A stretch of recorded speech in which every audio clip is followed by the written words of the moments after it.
কেকটা ক্রাম কোট করে আধা ঘন্টার জন্য ফ্রিজে সেট হতে দিয়েছিলাম। এখন বের করে ওজনটা মেপে নিচ্ছিলাম যাতে ওজনটা ঠিক আছে কি না। আমার এই কেকটা ছিল ওভারলোডেড চকলেট কেক, 2 পাউন্ডের কেকটি ছিল, কিন্তু আমার এখানে একটু 2 পাউন্ডের বেশি হয়েছে।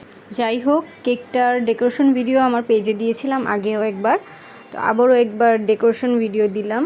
এই টপারগুলো ছিল নন এডিবল টপার, যা খাওয়া যাবে না, কিন্তু এখন সচরাচর সব কেকের ডেকোরেশনের মধ্যেই এই টপারগুলো অনেক বেশি ব্যবহার করা হয়। অনেকে ক্রিম বেশি পছন্দ করে না, আবার অনেকে ক্রিম খেতে চাইলেও বলে, ডিমান্ড করে যে আপু আমাদের নন এডিবল টপার ব্যবহার করে দিন কেকের মধ্যে, যার জন্য আমরা একটু এক্সট্রা চার্জ অ্যাড করি, কারণ এই টপারগুলো আমাদের বাজার থেকে কিনে নিতে হয়। দোকানিরা আমাদের মানে কম প্রাইস রাখে না একদমই। কেকের সাইডে আমি কিছু গোল্ডেন লিফ পেপার দিয়ে দিয়েছিলাম, এগুলো খাওয়া যাবে, এগুলো কোনো সমস্যা হবে না।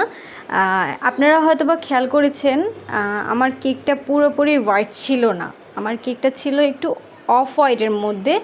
এখন বেশিরভাগই কেকের মধ্যে অফ হোয়াইট কালারটা বেশি ব্যবহার করা হয়, কারণ অনেকে বাটার ক্রিম ফ্রস্টিং কেকগুলো অনেক পছন্দ করে, আবার অনেকে বাটার ক্রিম ফ্রস্টিং কেকগুলো খেতেও চায় না, বলে যে আপু আমাকে হুইপড ক্রিমের মধ্যেই একটা বাটার ক্রিমের কালার এনে ডেকোরেশন করে দিবেন, তাই ওই রকমই করা।